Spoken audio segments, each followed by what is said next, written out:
Bom dia então a todos, pessoal. A gente vai hoje dar início ao erro de número 6 do capítulo 1 dos Cânones de Dort. E eu vou pedir para o Vitão fazer aí a leitura para a gente. Nem toda eleição para a salvação é imutável. Alguns dos eleitos podem e até mesmo perecem eternamente a despeito de qualquer decreto de Deus. Então esse aqui é o erro dos arminianos. Esse erro aqui é bem simples da gente entender como é que ele está errado, né? O arminiano ele acredita que não existe nem toda eleição é imutável. Para o arminiano, isso é uma coisa bem grave, né? Nem toda eleição é imutável. E a gente, quando tem aula com o pessoal mais assim do mainstream, né? O pessoal costuma falar que isso aí é um dos pontos do arminianismo, né? Que é o cair da graça, né? O homem pode cair da graça no arminianismo, ou seja, Deus ele ministra a graça sobre todo mundo, a graça está disponível para todo mundo e você pode cair dela. A sua eleição não se baseia num decreto imutável. A gente já falou que isso está totalmente errado, né? Porque a eleição ela precisa ter por base um decreto, né? Porque a graça de Deus ela vem sobre nós em determinado momento. É claro que dentro daquela corrente de ouro, né? O calvinismo ele acredita que aqueles que Deus predestinou, ele chamou, e ele justificou, e ele glorificou. Então a gente tem aqui uma corrente de ouro no calvinismo.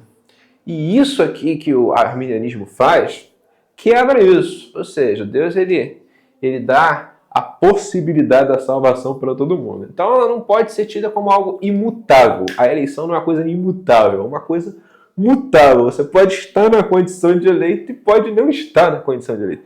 Que é uma coisa absurda, né? A gente, enquanto calvinista, vê isso que o arminiano faz como uma coisa realmente absurda. Aí lê pra gente aí, Vitão, a refutação. Esse erro grosseiro torna Deus mutável, destrói o consolo que os crentes têm na firmeza da sua eleição e contradiz a Sagrada Escritura. O eleito não pode ser desviado, e a vontade de quem me enviou é esta, que nenhum eu perca de todos os que me deu. João 6,39. E aos que predestinou, a esses também chamou, e aos que chamou, a esses também justificou. E aos que justificou, a esses também glorificou. Romanos 8,30. Então, isso aqui ainda é valor, né? Esse último ponto que o Vitão trouxe, né? Que é a cadeia de ouro, né? A corrente de ouro, melhor dizendo, né? Corrente. Mas tem um ponto aí que os cânones trazem, que é importante também. E eu sei que esse ponto é um ponto que a galera normalmente não dá tanta ênfase. Mas a igreja antiga, ela levava muito isso em consideração e aprende a levar também contra o arminianismo, que é a intercessão de Cristo. Não sei se vocês lembram, mas Cristo, em determinada ocasião, ele ora, né? Por todos os que haveriam de vir, né? Todos os que haveriam de se compor o seu rebanho. A gente vê Cristo orando por Pedro. Vocês lembram quando Pedro ele nega Jesus 3 vezes? Aí o que Jesus diz? Que eu orei por ti, né? Satanás veio te peneirar, mas eu orei por ti, intercedi por ti. E assim, você falar que a eleição é uma coisa mutável, é você dizer que a intercessão de Cristo não foi ouvida. É uma coisa bem grave, né? Porque é como se Cristo tivesse intercedido por alguém, né? E essa intercessão não fosse ouvida, ela pudesse não ser ouvida. Então a gente precisa entender, primeiro, que a intercessão de Cristo não é por todos.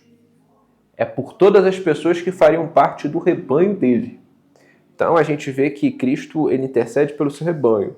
E Pedro é parte desse rebanho. Então você vê que Cristo rogou por Pedro. E a intercessão de Cristo não é uma coisa que ficou só no passado. Ela ainda existe hoje. Hoje a gente ainda tem um advogado que intercede por nós. E assim, você admitir o arminianismo é você falar que a intercessão de Cristo, assim, ela é simplesmente negada. Tipo, Cristo está lá intercedendo, aí o pai fala, mas ele pecou, né? Ah, mas ele deu mole, ele caiu da graça. Então é uma coisa realmente para a gente pensar, né? Que isso aqui cai por terra. E se você... Algumas pessoas vão falar o seguinte, Gabriel, o calvinismo foi uma inovação, né? Começou com o Calvino. Hoje eu vejo que a galera tá sendo um pouco mais modesta nessa crítica, né? Estão falando que começou com Agostinho, né? Tipo, Agostinho inventou isso aqui, né? Isso aqui não existia nos pais da igreja. E uma coisa engraçada, né? É que São Jerônimo, ele falava que o mérito de Agostinho foi ter retomado o ensino antigo. E Agostinho, assim, ele sistematizou muita coisa, é fato, mas uma coisa engraçada é que se você for olhar as liturgias da igreja antiga, da igreja antes de Agostinho, ela falava muito disso aqui, ó. Ela estava sempre clamando, né, para Deus os dar perseverança para eles continuarem até o fim, né? Porque se Deus lhes desse isso, eles morreriam, né, salvos, né? Ou seja, a causa da salvação não está no esforço humano, não está na autonomia humana de aderir à graça, mas está na intercessão de Cristo. Porque eles estavam falando, né? Eles estavam sempre clamando para que essa intercessão de Cristo ela se aplicasse a eles, né? E reivindicando essa intercessão de Cristo, falando, poxa, Cristo intercedeu por nós, colocando o próprio Deus, né? Porque tem que lembrar que Cristo é Deus, o próprio Deus como causa da salvação, e não o homem. Então você não tinha livre-arbítrio libertário, do jeito que os arminianos acreditam na patrística antes de Agostinho. Isso aqui já era muito presente, ó. Principalmente essa parte da intercessão de Cristo, você vê que era muito presente. Então o arminianismo não é exagero dizer que ele é uma heresia. Ele é uma heresia que bebe do pelagianismo. Se você for olhar tudo isso que os arminianos estão defendendo aí, que o Sínodo de Dort condenou, com muita razão, é o ensino de Pelágio, entendeu? O ensino de Pelágio é o que o Sínodo de Dort condena. E eu sempre bato nessa tecla, né, que é provável que você veja arminianos que não vão defender isso que está no Sínodo de Dort. Só que isso que está no Sínodo de Dort é o arminianismo, entendeu? Então hoje, os arminianos de hoje, eles têm alguma correspondência com isso aqui. Vocês vão ver muita coisa que os arminianos falam tendo respaldo aqui. E a base disso é uma heresia. A base disso é, assim, uma afirmação da autonomia humana. É porque a maioria dos arminianos também hoje, a gente consegue ainda chamar eles de irmão porque eles não são consistentes com a própria doutrina original deles, né? Sim. Porque se fosse assim, o arminiano realmente assim de Dort, cara... Não dava, né? Ia ter que ter uma ruptura assim definitiva. Você não ia poder tratar eles como irmãos na fé, entendeu? Pois é, sim, aí, com certeza. É aquilo, né? Eles ficam tristes, o Diego fica triste quando fala isso, né? Mas assim, mas é verdade, cara. Aí ele pega, por exemplo, uma coisa que eu vejo eles fazer também, né? Aí eles vão pegar escritos de Armínio onde ele batia no pelagianismo, pra falar assim, tá vendo, vocês estão acusando a gente, mas olha só, ele batia. Cara, mas beleza, mas e os discípulos dele? Foi os discípulos dele que se aproximou do pelagianismo, então... Sim, na verdade, o Armínio, ele tinha algumas concepções que eram corretas, né? Os discípulos dele, assim, que começaram a corromper o arminianismo de um jeito, assim, que ele virou isso aqui que Dort condena. Mas um ponto que a gente tem que levar em consideração é o seguinte, Pelágio, ele foi muito difamado também, né? Porque a gente meio que às vezes dá umas criticadas no Pelágio, e fala coisa que Pelágio não defendeu. Por exemplo, eu lembro uma vez que eu fiz um vídeo contra William Lane Craig. Eu falei assim, William Lane Craig é um herege, ele pensa igual Pelágio. Eu falei isso uma vez. Tomei muito hate. A gente começou a falar, não, Gabriel, você é mentiroso, porque o William Lane Craig afirma a graça, e assim, ele fala que você precisa ser salvo pela graça, e Pelágio negava a graça. Isso é mentira, gente. É pura mentira. Inclusive os pelagianos, quando eles tinham controvérsia com Agostinho e com outras pessoas que defendiam a doutrina ortodoxa, eles falavam que eles eram difamados. O Torinho, no livro dele, ele tem um colóquio entre Jerônimo, que Jerônimo defendia a posição de Agostinho, e um pelagiano. Que aí o Jerônimo ele vai perguntando para o pelagiano o que ele achava sobre a graça. E o pelagiano falando que a gente defende a graça. Então Pelágio, ele defendia a graça. Ele acreditava na graça. Então, não existe esse negócio, gente. Eu acredito na graça, então eu não sou pelagiano. Isso é mentira, porque Pelágio acreditava na graça. E os pelagianos falavam o seguinte, que quem estava falando que eles não acreditam na graça estava difamando eles, e é verdade. Né? A questão é como que Pelágio entendia a graça. Para Pelágio, tudo era a graça de Deus. E Pelágio ele entendia que a maior expressão da graça de Deus é o livre-arbítrio. Então, assim, Cara, tem uma frase de Van Til que é muito boa. Van Til, ele fala que para o arminianismo é como se tudo fosse toda a graça fosse graça comum. E é verdade, porque o arminiano ele acha que a graça é para todo mundo. Só que cabe a você assentir essa graça. E isso é uma coisa que o Pelágio acreditava, entendeu? Ele acreditava que, assim, a graça é o livre-arbítrio. Deus te deu o dom do livre-arbítrio. Agora, você aceitou, você trilhou a ponte, é como se Jesus tivesse feito uma ponte. Você trilhou a ponte, é isso, cara, você tá na graça. Ele não falava que o homem pode se salvar por si só, sem Deus. Ele acreditava que Deus faz parte do processo. Ele acreditava que Deus, ele possibilitou a salvação. Mas ele negava que a causa da eleição, a causa que nos levava à eleição, fosse um decreto divino. Ele negava isso aqui, ó, a predestinação. Ele negava essa cadeia de ouro aqui. E se você afirma o arminianismo, você não consegue afirmar isso aqui, que é o que o apóstolo Paulo fala em Romanos. Eles devem falar isso talvez por causa... Bom, não os teólogos, né? Mas o pessoal que afirma isso sem esse conhecimento que você tem, eles devem pensar isso por causa talvez dessas pessoas que frequentam a igreja durante tanto tempo e recebem batismo e tomam ceia e tudo mais, e depois se mostra que realmente não era cristão, não era convertido. Sim. E vai embora. Some e às vezes vai para macumba, Sim. volta para o catolicismo, né? E aí, ele, no caso, ele caiu da graça. Então, porque ele estava na igreja e confirmou aquela coisa toda e depois saiu. Mas, de fato, ele não era. Ele não era dos nossos, né? A gente pode entender que, assim, ele estava no nosso meio, mas não era dos nossos. O Torino fala uma coisa interessante, né? No livro dele mais recente. Ele fala que, por incrível que pareça, não é de todo errado você falar... Vocês vão achar que é uma doideira, né? Mas eu tive que dar razão aí. Não é de todo errado você falar que da perspectiva humana alguém perdeu a salvação. Né? Porque eu vou explicar o que eu estou querendo dizer, tá, gente? É o seguinte, vamos supor que uma pessoa ela esteja na igreja, ela passou a vida inteira na igreja. Aí, de repente, aconteceu isso com ela. Ela foi para macumba, foi para balada, foi para tudo quanto é coisa errada. Pastoralmente, você pode falar para aquela pessoa que ela não está andando nos caminhos do Senhor e que se ela morrer naquele estado, ela vai ser condenada. Isso da perspectiva humana. Por quê? Porque da perspectiva divina não tem esse negócio de perder a salvação. Você foi salvo, salvo para sempre. Mas agora, será que todo mundo é salvo? A gente não sabe dizer. E tem pessoas que elas entram num estado de negação da verdade tão grande, tão extensivo, que aquilo dá indício de que ela não é salva.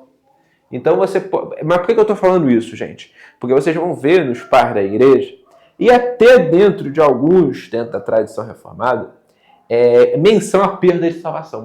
Mas isso não é negando isso aqui. Isso é de uma perspectiva pastoral humana. Porque pastoralmente, a gente pode falar que uma pessoa se converteu. Eu vi que alguns calvinistas têm uma dificuldade de falar, não, fulano não se converteu, foi Deus que converteu. Não, realmente existe uma conversão. Eu entendo que eu me converti em determinado momento, né? Porque a graça de Deus, ela não elimina o livre-arbítrio. Deus, ele só muda o coração do homem. E você, tendo o teu coração iluminado, ouve a verdade e obedece a verdade. Mas agora, da perspectiva humana, você pode, em algum momento que alguém se desviou mesmo, falar para a pessoa que o que ela está vivendo é algo assim que é ostensivamente contra a palavra de Deus, se ela morre naquele estado, ela não é salva. Então, assim, pastoralmente isso tem concretude. E isso ajuda a gente a lidar com aquelas passagens de Hebreus, né, que os arminianos gostam muito, né? Eu lembro que antes de eu ser calvinista, uma coisa que eu tinha uma certa resistência em relação ao calvinismo era isso, porque Hebreus fala da apostasia, né? Fala, aqueles que experimentaram não podem. Então, assim, é como se o autor de Hebreus tivesse falado, eles perderam a salvação. Só que do ponto de vista de Deus, que é o que mais importa, não existe perda de salvação. Quando uma pessoa ela se desvia e ela perdeu a salvação, é porque ela nunca foi dos nossos. É porque ela não foi eleita. Aquilo é uma evidência de que ela não foi eleita. Então, assim, realmente você vai ver do lado dos pelagianos, né, e do lado dos arminianos essa crítica.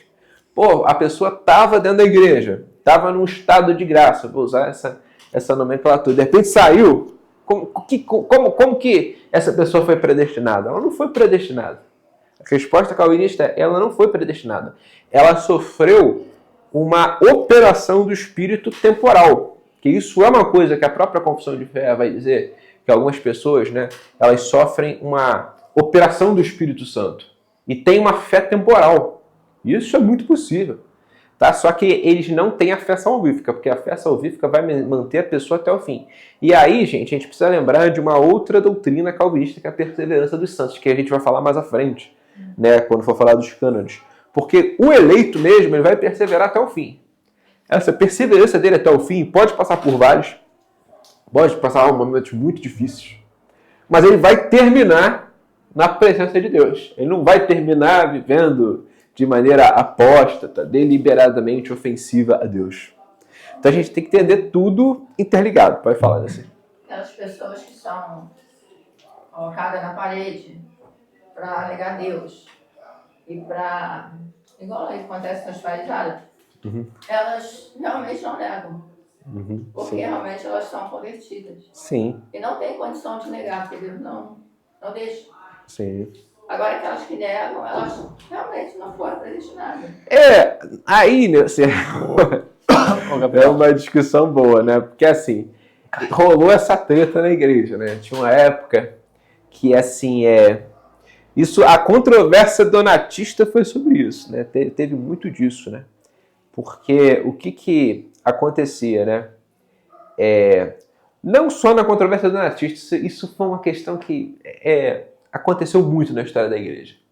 Que existiam perseguições, especialmente na África, tinha muita perseguição à igreja. Aí tinha cristãos que eles arregavam na hora. Os romanos começavam a pressionar, começavam a fazer tortura, começavam a ameaçar a vida, aí eles negavam a Deus. E assim, a palavra traição, ela vem da palavra que vem da palavra, salvo engano, traditio, que é você entregar os livros. Então, quando um cristão ele apostatava, ele entregava os livros, né, a Bíblia, né, que eles tinham, né, que eram pergaminhos, né, era difícil alguém ter uma Bíblia naquela época. Mas quando um bispo apostatava, ele entregava os livros para as autoridades romanas. Aí isso criou uma controvérsia enorme dentro da igreja, né? Controvérsia enorme, porque tinha gente na igreja que falava: não, esses daí que negaram o Cristo, eles não têm que ser admitidos de novo na igreja. Né? Não tem que ser admitido porque eles negaram Cristo, isso é uma coisa inadmissível. Teve essa posição, né? E teve uma posição mais branda, né? Que foi justamente uma posição que Agostinho, por exemplo, ele sustentou. Agostinho ele entendia que mesmo que você caia, você pode ser restituído na igreja. Eu acredito nisso, tá? Acredito que mesmo uma pessoa que, vamos supor, ela negou em um determinado momento, ela pode em outro se arrepender e mostrar frutos de arrependimento. É igual Pedro. Exatamente. Pedro é um bom exemplo. Eu lembro de aquele... Mas assim, é claro que não é que a pessoa que está sempre negando não mostra frutos de arrependimento, tem um problema sério com ela. Eu lembro de um filme Antigasca, não, acho que é um filme até de 2000 e pouco, do Martin Scorsese, que o nome é Silêncio, que ele fala de 2 missionários jesuítas que eles vão para o Japão, né? Aí tem um cara no Japão que ele era cristão e toda hora que o negócio apertava, ele negava Cristo. O japonês jogava lá uma embaixo de Cristo, mandava despisar, aí ia pisava, né? Porque ele via que a tortura começou, ia pisava. E isso acontece mais 5, 6 vezes no filme, tem brincadeira, né? Então, assim, cara, é um caso que a se pensar, né? Pô, a pessoa está consistentemente negando Cristo. Mas a pessoa que negou Cristo e se arrependeu, mostrou traços de arrependimento, eu acredito que ela possa ser restituída da igreja, né? Entendo que, assim, isso é uma coisa possível. Mas existiu mesmo essa controvérsia. Aí, como que a gente entende isso à luz da eleição? A pessoa, quando ela negou Cristo, ela pode não estar convertida. Ela pode ter uma fé muito fraca, que a gente falou quando a gente estudou Westminster, né? Que as pessoas podem ter uma fé forte e uma fé fraca.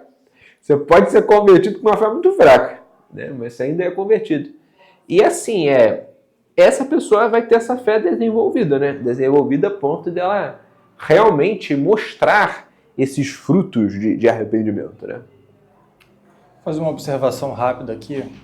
O Calvino, quando ele fala no comentário de Hebreus 6, né, ele faz uma menção àquela passagem da parábola do semeador, que ele menciona 4 tipos de terreno, né? Tem um que os pássaros vêm e levam, tem um que não tem raiz, e é com relação a essa que não tem raiz que ele faz analogia com Hebreus 6.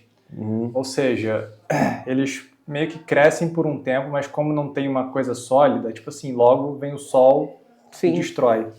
Cara, e no próprio passagem de Hebreus, né, por exemplo, do 4 aqui até o 8, você vê que o texto parece que ele faz uma menção assim separada, porque quando tu vai pro verso 9, ele fala assim, ó, quanto a vós outros, todavia, ó amados, estamos persuadidos das coisas que são melhores e pertencentes à salvação.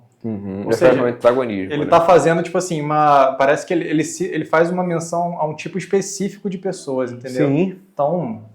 Ele tá falando dos que se perderam, É. né? Hebreus tá falando dos que se perderam, não tá falando de todo mundo. Por isso que é um erro, assim, falar que o texto tá falando de perda de salvação, entendeu? O cara tinha salvação. Ele tá falando de apostasia, né? Ele tá fazendo menção à apostasia. E assim, um ponto interessante, um ponto importante, tá?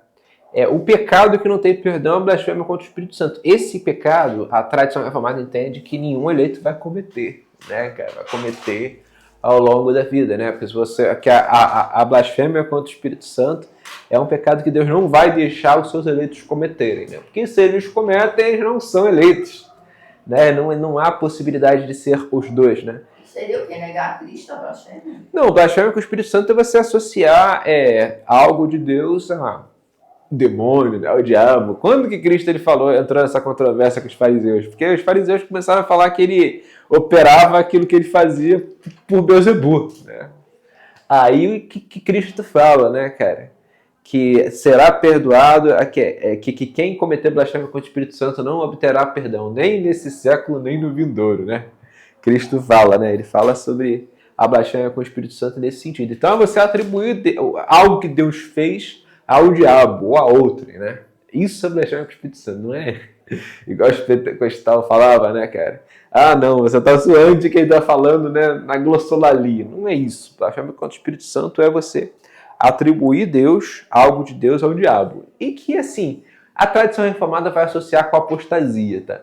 A apostasia é a pessoa que cometeu esse pecado, é uma pessoa que apostatou, entendeu? E se mostrou um não cristão. Se mostrou um não eleito. Às vezes era até um cristão nominal, mas ele se mostrou um cristão não eleito. Seria isso. Então, pessoal, vamos agora Erro 7. para o erro 7, isso daí. Nesta vida não há fruto, consciência ou certeza da imutável eleição para a glória, exceto a que se baseia numa condição mutável e incerta. Aqui, olha o que os arminianos estão falando, que não existe certeza absoluta. Não há certeza imutável, né? Vou usar até essa palavra aqui, ó, imutável da salvação. Ou seja, você tem que estar sempre vigilante em relação à tua salvação. Aqui eu não estou falando contra a vigilância contra o pecado, tá? Estou falando da vigilância sobre a salvação, que é diferente. O arminiano acredita que você não pode ter essa certeza imutável. E a gente já viu na Confissão de Fé de Westminster que a tradição reformada entende que isso é possível e deve ser buscado. Nem todo eleito ele tem certeza imutável da própria salvação. Mas isso é uma coisa que deve ser buscada. A tradição reformada diz isso. Aí agora vamos ver a resposta de Dort. Lê aí pra gente, então. Refutação. Falar de uma certeza incerta não é apenas absurdo, mas é também contrário à experiência dos crentes. Sendo conscientes da sua eleição, eles se gloriam com o apóstolo nesse favor de Deus, Efésios 1. Eles se regozijam com os discípulos de Cristo por terem os seus nomes escritos no céu, Lucas 10:20. E eles levantam a consciência de sua eleição contra os dardos inflamados do maligno quando exclamam: quem intentará acusação contra os eleitos de Deus? É quem o justifica. Romanos 8:33.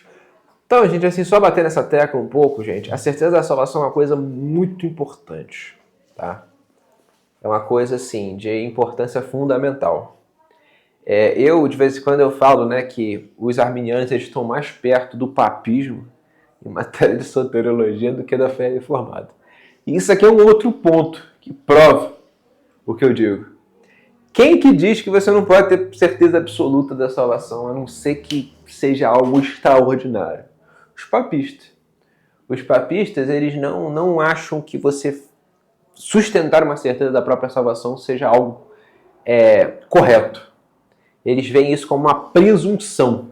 Então, o católico romano, que disser de maneira enfática, eu sou salvo, ele é visto como alguém soberbo. E o que os arminianos estão fazendo aqui, estão falando aqui, ó? Que não existe uma consciência ou certeza da eleição imutável, ou seja, eu não tenho como saber que eu sou salvo. E a tradição reformada vai na total contramão disso. Ela vai falar que isso aí é absurdo e é contrário à experiência dos santos. Logo assim, todos nós temos que buscar a certeza da própria salvação. E aqui os cânones vão mencionar versículos. Olha que coisa, né? Vai falar que a gente glorifica esse benefício de Deus.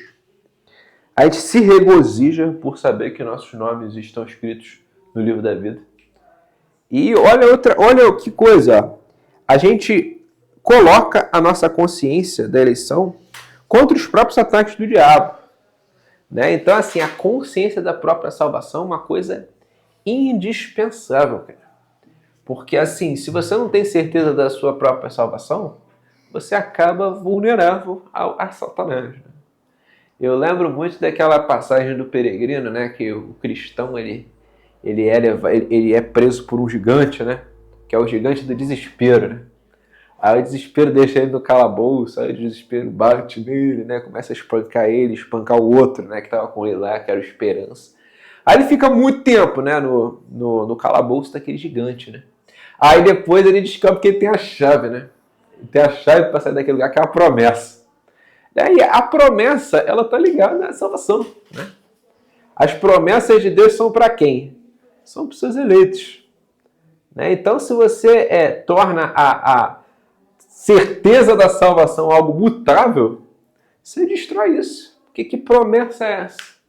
Que ela vem de Deus, mas ela não é cumprida. Deus, ele cumpre o que ele promete com relação aos seus eleitos. Mesmo quando a gente é infiel, Deus, ele continua sendo fiel. Então não tem como a gente falar que não existe certeza da salvação. Existe. Pode ser que algumas pessoas não tenham e sejam até eleitas, mas elas devem buscar isso para usufruir plenamente, né, daquilo que a palavra de Deus tem pra gente. Claro que existe, porque Moisés falou buscar o nome do livro da vida. Ele fala isso, né? Ele fala para tirar. Ele fala justamente isso. Como é que a gente busca essa certeza? Através da leitura bíblica simples. É dos meios ordinários de graça, né? Que é oração, leitura bíblica, A leitura bíblica simples, congregar, né? Reforça a tua fé a respeito disso. Mas é isso. Aí você tem que buscar essa certeza a todo momento. E os arminianos estão negando. Eles estão falando, que não existe nada que aqui você possa se agarrar e falar, pô, não tenho uma certeza da minha salvação, né, cara? Essa parte do Peregrino ela é genial, né? Porque até o castelo ele tem um nome, né? O Castelo da Dúvida. Ah, é verdade. É por o isso que no texto ele... Não, mas é o livro. Isso é no livro, cara. O livro ele até fala assim. Não tem? É desenho, não tem? Eu acho que nas adaptações que fizeram, botaram sim. Mas ele até escreve lá assim, eu tenho guardado no meu peito uma chave chamada promessa. Que pode abrir qualquer fechadura do castelo da dúvida. Pô, é isso aí, cara. É genial, né? Mas só uma observação é que você vê que tanto no catolicismo quanto no arminianismo não existe incentivo à leitura bíblica entre os crentes, entre os fiéis. Não existe incentivo. Você vê isso claramente porque eles confiam nessas promessas, como assim, a promessa de que você vai ter um carro novo, a promessa de que você vai ter um marido legal. Aí eles já vão vem. atrás dessas promessas, dessas casa da rua. Você vê, Deus vai restituir aquilo que o gafanhoto... Nossa, Entendeu? Restituição. Então é complicado porque não tem leitura bíblica. A leitura bíblica. Porque se eles lessem a Bíblia, né? A dá essa certeza. Eu tenho o teu nome escrito na palma das minhas mãos. Eu te conheci antes que te formasse no teu ventre, né? Já sim, essa passagem, né, de Romanos, essa passagem de Romanos, para mim, acaba com os arminianos, né, cara? Os arminianos. A leitura simples da Bíblia e as promessas, né? Entender quais são as promessas, já te dá essa tranquilidade. Eu visitei uma igreja agora lá em Brasília, né? Vou até evitar falar porque eu sei que a gente está na internet, assim. mas, tipo assim, eu vi um dos pastores lá falando assim, não é aconselhável o jovem fazer teologia, que senão ele fica muito arrogante. Nossa. Tá Entendeu? Mas infelizmente, Aí, né? Não, aí quando você fala uma coisa igual o Gabriel está falando aqui, por quê? Porque ele fez teologia, porque a gente estuda aqui junto, a gente também acaba falando, então nós somos arrogantes. A gente está partindo da Eles Bíblia, entendem né? de fato que nós pois somos é. arrogantes, mas não é uma questão só que a gente leu. Sim. não vai contestar muito, não pode contestar... Sim, inclusive, é assim, difícil. você pode ver que o apóstolo Paulo ele fala que a gente tem que se regozijar no Senhor, cara. E a principal matéria de regozijo é a salvação. Exatamente. Como é que tu vai fazer, você vai se regozijar numa coisa incerta? Pô, é claro que eu não estou negando, tá? Que a pessoa ela pode estar num momento de fé fraca e duvidar disso. Mas ela duvidar disso exige que ela seja persuadida de que tem que buscar isso, entendeu? Você não ter certeza da própria salvação é um problema. A gente precisa tratar isso como um problema. Mas não como uma coisa inalcançável, porque o arminiano vê que é uma coisa inalcançável, né? Uma certeza imutável da própria salvação é uma coisa inalcançável, né? E tu vê o próprio Jesus, né, quando ele mandou aqueles de 2 em 2, depois eles voltaram todo felizes. O diabo, ele cai quando a gente fala, não é isso? Aí Jesus fala assim, mas não se alegra por isso não, se alegra porque o nome de vocês está escrito no livro da vida. Eu acho que até essa passagem aqui, Com ó, certeza, que que o texto faz referência aqui. Sim. Então, pessoal, vamos pro erro 8. Deixa eu ver agora aqui. Erro 8. Deus não decidiu simplesmente com base em sua justa vontade deixar nenhuma pessoa na queda de Adão e no estado comum de pecado e condenação. Nem decidiu preterir ninguém na concessão da graça necessária para fé e conversão. Então, isso daí é aquela coisa que o arminianismo tem de distintivo, né? Deus não decidiu que ninguém, primeiro, permanecesse no pecado de Adão. No pecado de Adão. E segundo, Deus, ele não decidiu que ninguém em específico fosse regenerado em Cristo. Então a gente falou que anteriormente, que para o arminiano existe uma eleição que é geral para todo mundo, que é indefinida, Deus elegeu todo mundo, e existe uma eleição para a salvação que é específica. O arminiano ele fala que tem duas eleições, né? A gente falou atrás, né? E assim, isso até tá aqui no erro 2. Há dois tipos de eleição divina para a vida eterna. Uma geral indefinida e outra particular indefinida. Aí, assim, a gente vê aqui um conceito extra-bíblico que os arminianos inventam, né? Porque, assim, Deus elegeu todo mundo e a outra eleição ela é específica e definida de acordo com as pessoas que corresponderam à graça, né? Então, assim, Deus ele elege com base no que ele previu, né? Ele previu que o Vitão vai continuar até o fim, então o Vitão é eleito. Ele previu que outra pessoa não ia continuar, então não ia. Coisa que a gente já viu, né? A gente já lidou com esses erros arminianos. Agora vamos ler a refutação desse trecho aí.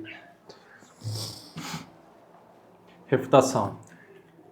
A Escritura, no entanto, declara: tem ele misericórdia de quem quer e também endurece a quem lhe apraz. Romanos 9,18.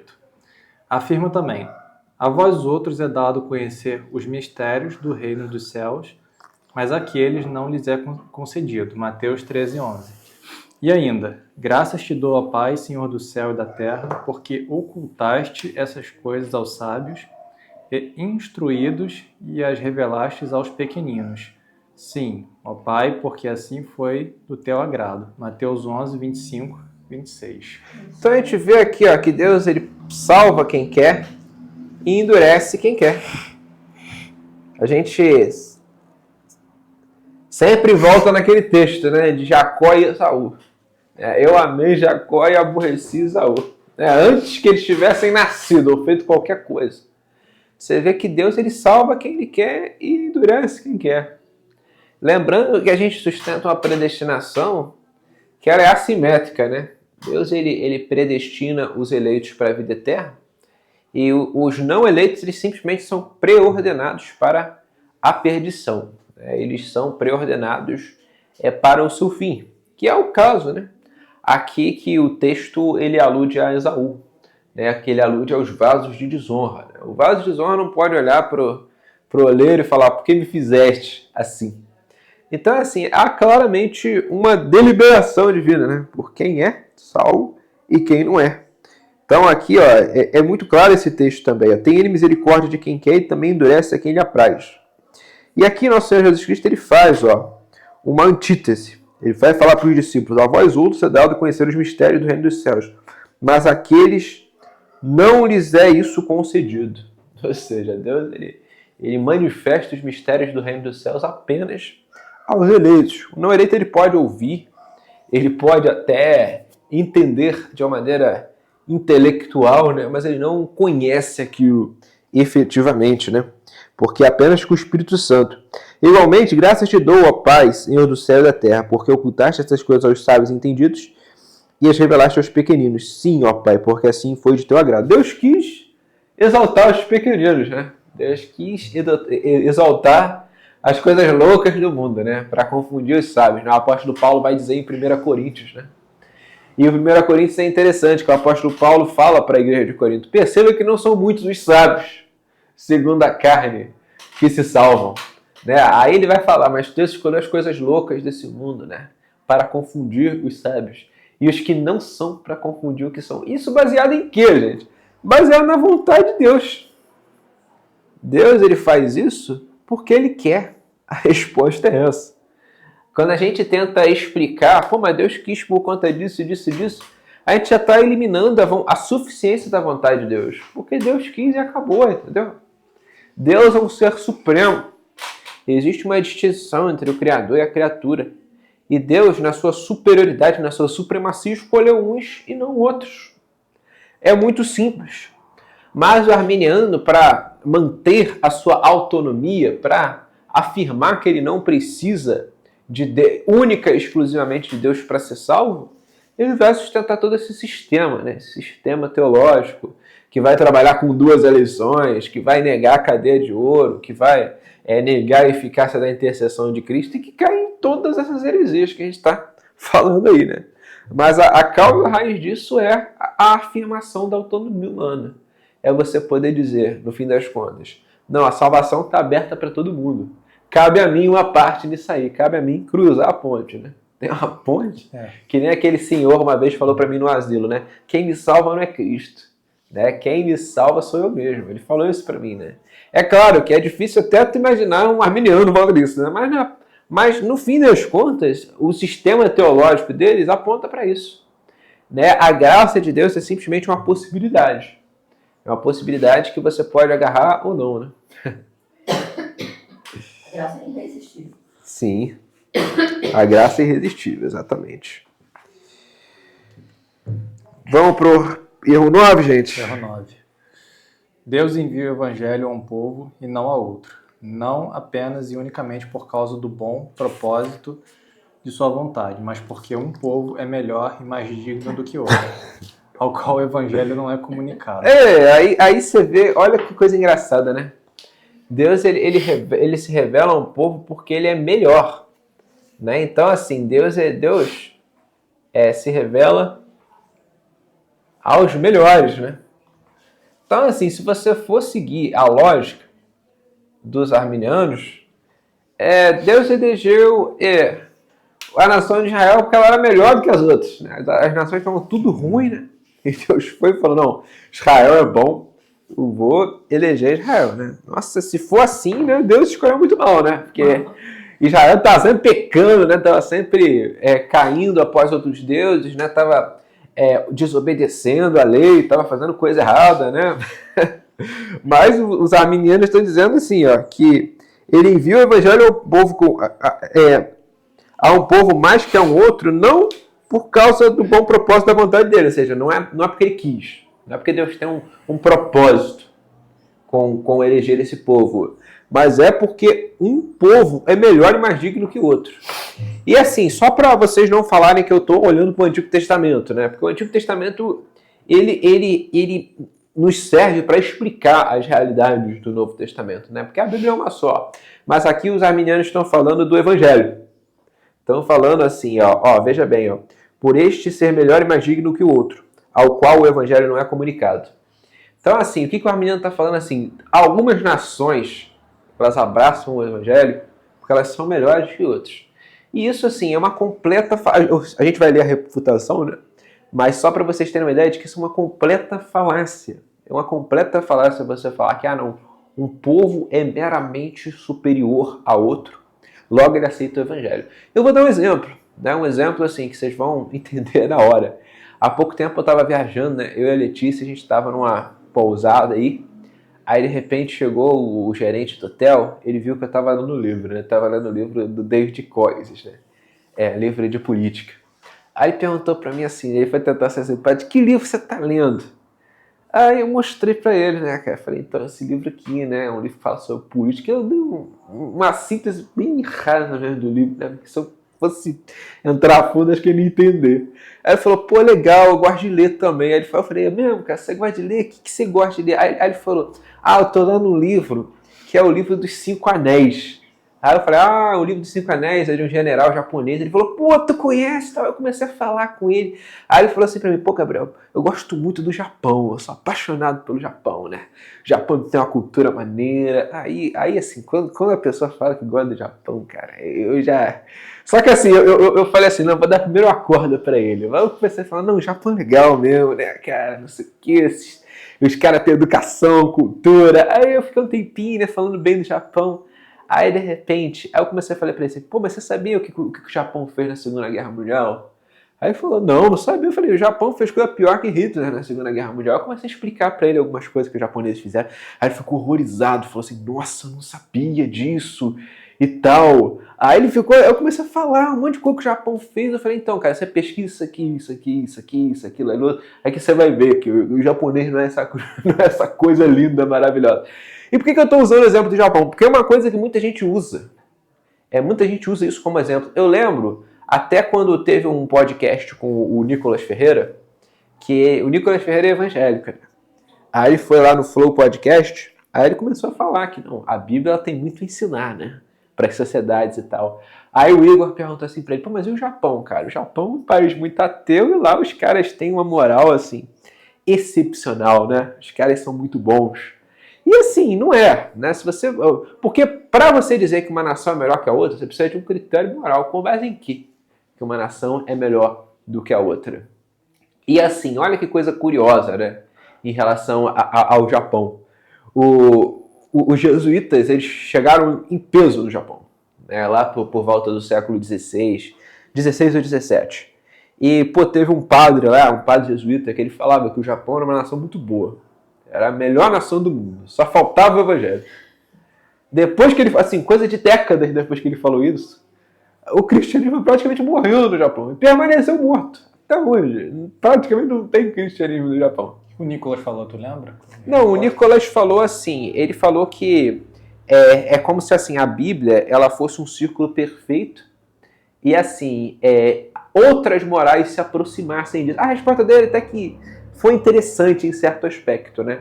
Mas o que eu acho que assim é falacioso, essa história de que você tem nações que são melhores do que as outras, é que primeiro você precisa de um critério para falar que uma nação é melhor do que a outra. Porque às vezes a gente acha que é e não é, que é o caso do Japão.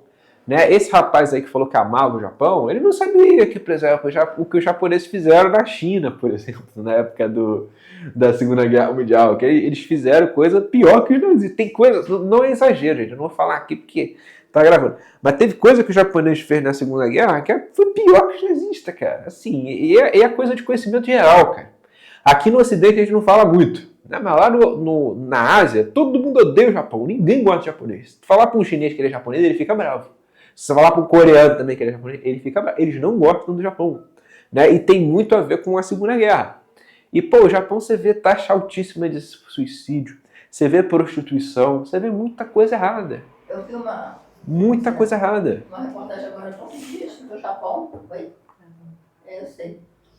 Do Japão, que lá eles não têm mais filhos e que os cachorros vão superar. Olha só, Não que o Ocidente esteja tão diferente, né? Mas Não, mas o Japão ele tá muito ruim. Mas o ponto é o seguinte, só pra gente fechar esse ponto, essa questão do Japão. Cara, não tem como você falar que uma nação é melhor do que a outra, assim, baseada nessas aparências. Pô, não, eles têm um senso de cidadania muito bom. Então, pô, eles têm um senso de cidadania bom, então são melhor que as outras nações. Não. Então, assim, a fé reformada, ela entende que o evangelho, ele é dado e ministrado às nações, né, conforme os desígnios de Deus. E qual é o instrumento disso? É a igreja. A igreja tem que pregar para todo mundo. Não é fazer essas seletividades de, cara, essa nação aqui é melhor, então por essa aqui ela ouviu o evangelho, a outra é pior, não ouviu o evangelho. Não tem isso. A gente tem que simplesmente pregar e obedecer a Cristo. Agora vamos ver qual que é a resposta aqui dos cânones. Assim, Gabriel, até por exemplo, se tu vê naquele filme lá aquele Até o Último Homem, né, com Andrew Garfield. Eu lembro dele. Tu vê, tipo assim, os japoneses ali no campo de batalha, cara, eles eram um animal, cara, literalmente. Cara. Eles eram, aquela batalha lá foi salvo engano, foi nas últimas. Foi no Pacífico, né? Foi no final já tava caindo já. Mas tu vê eles mesmo assim, fazendo pacto de suicídio no final, né? Porque estavam sendo conquistados, eles se jogavam com bomba em cima do soldado. Cara, era uma carnificina. Cara, mas assim, depois a gente fala mais, só pra gente fechar aqui esse primeiro capítulo aí, que falta só essa refutação. Vamos lá. Refutação. Moisés nega isso quando fala as seguintes palavras ao povo de Israel: Eis que os céus e os céus dos céus são do Senhor, teu Deus, a terra e tudo que nela há. Tão somente o Senhor se afeiçoou a teus pais para os amar. A vós outros, descendentes deles, escolheu de todos os povos, como hoje se vê. Deuteronômio 10, 14 e 15. E Cristo diz: Ai de ti, Corazim, ai de ti, Betsaida, porque se tem em Tiro e em Sidom, se tivesse sido operado os milagres que em vós se fizeram, há muito que elas se teriam arrependido com panos de saco e cinza. Mateus 11, 21. Isso aqui já entra um pouco naquilo que eu já falei, que é o seguinte.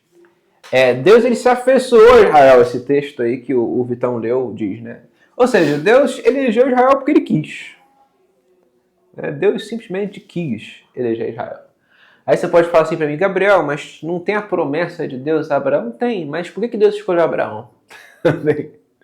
Deus escolheu Abraão porque ele quis. Abraão estava lá, ele foi e escolheu Abraão porque ele quis. Então, assim, essa coisa de você querer dizer que, não, Deus escolhe os melhores, o evangelho ele é ouvido pelas melhores nações, não faz nenhum sentido à luz da Bíblia. E aqui no Senhor Jesus Cristo, olha o que ele fala, né? Ele fala de Corazim e de Betsaida. Ele fala, se Tiro e Sidom, se cidades pagãs, elas tivessem visto os milagres que Cristo estava fazendo, elas se arrependeriam. E essas nações, essas cidades que estavam dentro do povo eleito de Deus, não ouviram. Então, assim, como que pode um negócio desse? Você pode dizer que não, Tiro e Sidom são ruins, se o próprio Cristo falou. Né? E a palavra de Cristo é uma palavra infalível, né? Que é a palavra que esteja aquém de qualquer controvérsia quanto à sua infalibilidade. Cristo falou que se em nações pagãs houvesse aqueles sinais que ele estava desenvolvendo, aquelas nações se arrependeriam.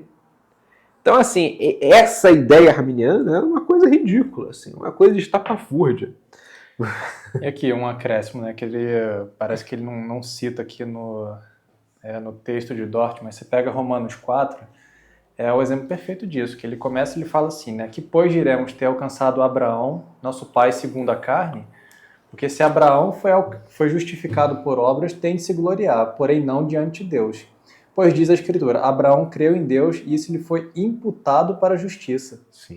Então, assim, já derruba aqui qualquer coisa, de que Abraão tinha uma coisa especial. Não, e no decorrer do capítulo, né, ele começa a falar também, né, de Davi, de outros heróis da fé que também vieram alcançar a graça através da graça e não através, assim, de um mérito. Então, sim, isso já também derruba, assim, outra... Aí a gente volta para cá, né, Abraão foi predestinado. Aí quando ele foi chamado, ele foi justificado. Acabou. O arminianismo, ele não olha para isso aqui. Né? Ele vai dizer que assim, não, as melhores nações, quando elas foram chamadas, aí elas vão ouvir o evangelho. Isso não faz nenhum sentido, gente. Nenhum sentido. Né? A causa da nossa salvação é o decreto divino. Né? Nossa salvação está assegurada no decreto divino. Deus nos predestinou. E é claro, né? Tipo assim, existe a graça, existe todos os processos, né? Você é chamado, você é justificado, você é glorificado. Esse processo ele precisa acontecer, mas a nossa salvação já está assegurada nesse decreto de Deus. Deus decretou, Deus elegeu uns, esses estão eleitos e acabou. Então, o arminianismo ele vai se apegar a sofismas, né? a doutrinas que não tem nenhuma fundamentação bíblica para poder dizer que não, a eleição é uma coisa geral, uma coisa em aberto. Eu posso crer, posso não crer. Cabe a mim, né, decidir e tomar uma iniciativa. E isso não existe na concepção reformada. E acaba trazendo coisas estranhas, né? Porque, por exemplo, o arminianismo, alguns, né, não todos, mas eles acabam judaizando, né, a igreja.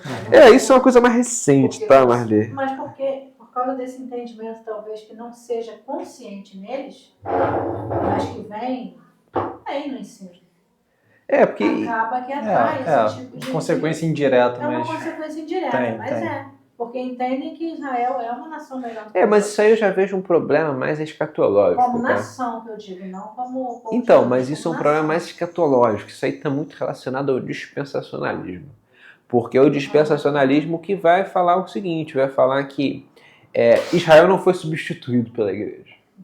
A fé reformada entende que sim. E os arminianos, nessa época, também entendiam que sim. Né? Eles entendiam que a igreja é o novo Israel de Deus. Essa é uma concepção que todo mundo tinha. Né? O cristianismo, enquanto um todo, tinha. Até porque não tinha Estado de Israel, né? Tinha os judeus, né? E os judeus, assim, ninguém gostava de judeu. Né, cara? Os judeus, eles eram marginalizados, assim, né? Então, assim, eles entendiam que era a igreja, que os arminianos entendiam que era a igreja hoje, ela tem essa coisa por Israel muito por conta do dispensacionalismo.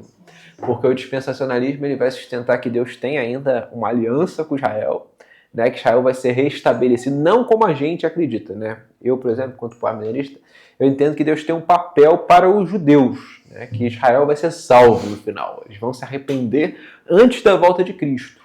Mas eu não acho que a nação de Israel ela tem uma aliança com Deus. Para mim, o Israel moderno é um estado como outro qualquer, um estado extremamente apóstata.